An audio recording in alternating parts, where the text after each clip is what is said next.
My entire town exists on one road. It doesn't have a name. It doesn't show up on maps, and if you try to find anything about it on Google, you won't. The road is about 3 miles long. No one moves out. No one moves in. That's just how it's always been here. The town has a school, and not that we were educated to a high level, or that you could confidently qualify it as a school at all. It has a tiny bar that often runs out of alcohol. A town hall that barely fits 8 households, let alone us all. And hairdressers. Not that we have anywhere to show off our fresh trim. The road is quiet. It's an old retired motorway, and doesn't really lead anywhere but fields and dead ends. Spotting a car driving through is a real event for us locals. We're an abandoned people, largely removed from modern society. Despite its lack of use, residents are told from a young age that it's the deadliest stretch of road in the whole of England. No other area is responsible for as many accidents as my home. Without much explanation as to why, we were taught to fear and respect the road, and most importantly, never to drive on it. That sounds crazy, doesn't it? A road you can't drive on. Usually kids have a daredevil streak, egging them on whenever they're given a forbidden action. But there was something about the conviction that it was always said with, and the reaction of the adults in town every time there was a passerby that told me that I should be afraid. There's only one vehicle in the town, a clapped out old Jeep that kept outside of the hall, a stark reminder of our predicament. Once a month, 3 adults voted by the community in a meeting will clamber into the Jeep and venture to a nearby city for supplies. Food, drink, clothes, phones, anything we desperately need for survival. It isn't rare to see only 1 or 2 of the 3 return. I would say that we see on average around 15 passers-by a year, just a little more than once a month. When I was younger, I would hear the whispers, adults talking on the phone, or to the neighbors at the monthly meetings to elect our gatherers. Did you see what happened to those poor people? There was someone driving through last night. They didn't even make it past Darla's. I would love to pack up and go, but we just can't take the risk. I heard it all, but I never saw a dang thing. It's a 3-mile stretch and nothing ever seemed to happen outside of my house. I suppose looking back that I was just lucky, but at around 8 years old, I had started to question what we were told and had grown suspicious of the road. I thought it was a ploy by the adults to stop the kids from leaving. If only had it been that simple. I don't know if the road was trying to show me the power that it had, or if it was just an unfortunate coincidence. But not long after I started questioning, I received the tragic proof that I needed. Proof that the road was as deadly as they all said. I shouldn't have been awake. It was past my bedtime, but passers-by were so rare, and the noise was so distinctive. My bedroom was at the front of the house, and I remember peeling back the bottom corner of my curtain to take a peek at the doomed visitor. I watched as the headlights illuminated the entire street, lights bouncing off of the windows of each house as it grew closer. I remember thinking how pretty that red car was when it came into sight, just before my dad opened my bedroom door. "Come away from the window, Estelle." His tone was solemn, his head facing the ground. I let the flap of curtain drop. My tiny little glimpse to the world beyond my town was gone. My dad looked at me, sadness and fear in his eyes. I started to conjure up more questions, even made it halfway through one. "What's so bad about?" And then I heard the car engine grind to a halt, right below my bedroom window. My dad's face dropped even further than it had been, and he rushed to sit on the edge of the bed, presumably to ensure that I didn't try to look again. I understood why very quickly. It was a couple in the car. I know because I heard her exclaim, "What is that?" And I heard him answer, "I don't know, but I love you, baby." Admittedly, that isn't much interaction to go on. They sounded sweet. Over the years, as passers-by have attempted to come through the town, I've often thought of those words exchanged between the couple that night, their last words to one another. It brings me some kind of comfort to know that in their last moments that they had each other. I hope one day that I find that kind of love. Almost immediately following his answer, the woman screamed.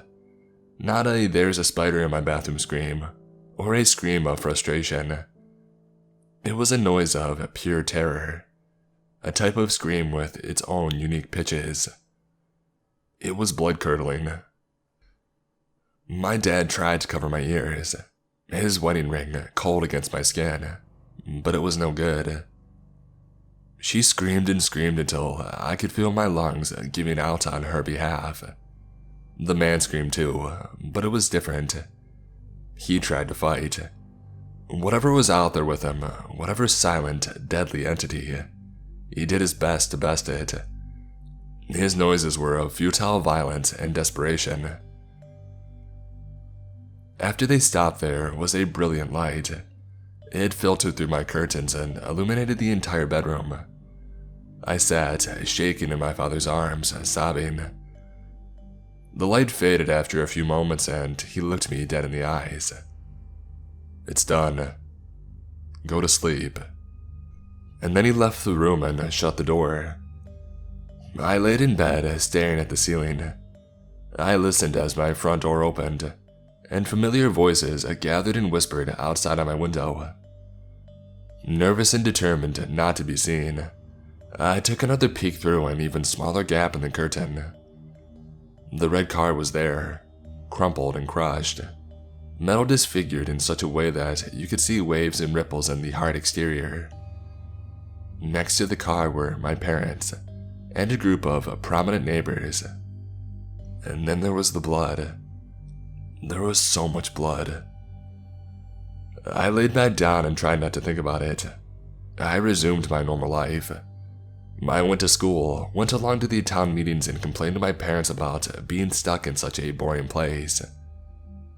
For years, whenever I heard the rumbling of a vehicle, I shuddered. I still do. I was never unlucky enough to be that close to a passerby perishing again. For that, I really am grateful. But it doesn't change a thing. As I got older, it got harder to just stand by and accept my fate here. Every long, identical day and every death on our street brought with it a new wave of disdain for my situation. More than anything, I felt tortured by my morbid curiosity. I wanted nothing more than to know exactly what was guarding us, keeping a whole town of people prisoner in their homes. In my late teenage years, I met a few survivors of the deadlier supply trips. It wasn't guaranteed that we would lose a resident, but the risk was enormous and those that made it back were never the same. Catatonic shells of people, they never quite functioned again. Although lauded as heroes, I didn't see the good in martyring people for no real progress, no change. Notably, none of them ever spoke about what was out there. I don't know if they wanted to spare the rest of us, or if they were too traumatized, but they would expertly avoid any and all questions about their respective tragedies. My own family was struck by tragedy just a year before I turned 18. My dad was chosen to go on the supply trip. He was happy to do so, honored in fact, to be able to help his friends and neighbors. My dad was just a nice man like that. He didn't make it back. The two that accompanied him told us that he didn't even make it off the road alive. They had to go into the city with the emotional weight of leaving their friend on the road. My dad. They assured us that he went out a hero, just like all the others. But what does hero even mean? What's the point in any of this if we're all going to leave this world anyway? That night, after my dad didn't come home, I struggled to sleep. Every time I shut my eyes, I remembered his words when I was 8. It's over now. Go to sleep. You'd have thought the words of my dad trying to protect me would be comforting, but they weren't. They were a lie. It was never going to be over. This past year, I've waited patiently, and 3 days ago, it was finally my 18th birthday. I'm an adult, able to make my own choices. And 2 days ago, I made the most frightening choice of my life. I stood up in front of my still grieving mother and the rest of the town, all of whom had been robbed of a loved one at some point, and volunteered myself for this month's supply journey, alone. A few called it suicide, but as I suspected, most called it selfless, however disingenuous them saying that sounded. I think the majority were just grateful that the routes were bettered for another month. It didn't take much to get the vote through. It does sound like a suicide mission, and maybe it is. I personally don't think that staying is any less of a suicide mission than trying to face the road. If you had been trapped as long as I had, you would understand. There are no prospects here, no future career, no life or family or home. Just more misery and covering our children's ears while the monster kills. I set out earlier tonight, as it got dark. The Jeep was old and it clicked with every motion. The gears crunched and my limited driving knowledge made me nervous for the world beyond my street. But I was excited too. Excited for a new life, for a taste of what could be if we fought back. Maybe I could be the change. I prayed for the car to stop, for something to come out of the trees that line the other side of the road, but nothing came. I made it right to the slip road, to the point where clusters of headlights became just visible at the vanishing point. I had never seen that many cars in one place. I stopped the Jeep. I wanted to carry on, but I couldn't. I just couldn't leave without knowing, without seeing the thing that had plagued every waking minute of my life. I put the vehicle in reverse and I parked the car in the center of the road, about 50 yards from the last house at the end of town. It had only been an hour, but it felt like I had been waiting an eternity. Was it toying with me? I grew frustrated, desperate for some kind of abhorrent sign that we weren't simply being held by paranoia. The sign came. It took a while, but there was only so long that it could resist me. The perfect prey. A sitting duck. I had almost started to drift off as a figure emerged from behind the trees. I didn't catch a focused view, but its limbs were mangled and twisted, and it walked with an otherworldly tremor that rippled the ground beneath us. The old Jeep didn't feel as secure as it once had. It cocked its head towards me and opened its mouth, jaw elongating and dropping to beneath its chest. I was paralyzed with fear, gripping the steering wheel until my knuckles were white. Most people describe palpitations, but I couldn't feel a thing. I was entirely numb, as if my heart had stopped beating altogether. I trembled a few more times, closing distance and becoming a clearer picture. It was grotesque, like nothing I had ever seen or even imagined. Its skin was molten and gray and its jaw swung from side to side, trembling with vigor.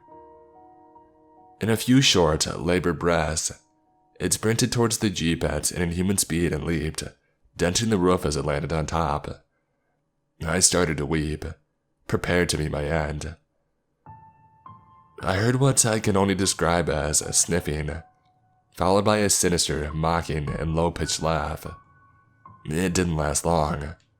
Soon, there was nothing but silence. For a moment, I wasn't entirely sure that it was real. Had I just spent that long convinced there was a monster that I was imagining one? Unscathed but traumatized, I tried to move, reaching for the button to release my seatbelt. The second that I twitched my arm, there was a loud thump followed by the sounds of shattered glass as the entire front windshield rained down into my lap. I tried to hold in a scream, but I couldn't. I lifted my head just in time to watch as the creature sprinted back towards the trees, headed for the same point that it emerged from. Confused, I took in a deep breath and tried to brush the glass off of me, ready to turn around and flee back home. But as I ran, my cut-up hands across the shards of my lap, I felt something. Something that shouldn't have been there. Tangible proof that what was happening was real. Every story, every warning, that evil, mocking laughter, it was all real. The creature had left me with a gift to prove it, and to ensure that I never wanted to face him again.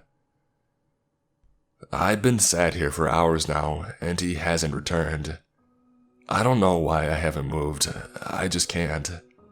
I don't know what I'll say when I get home. I'm starting to understand why everyone just accepts it. Why the survivors never talk.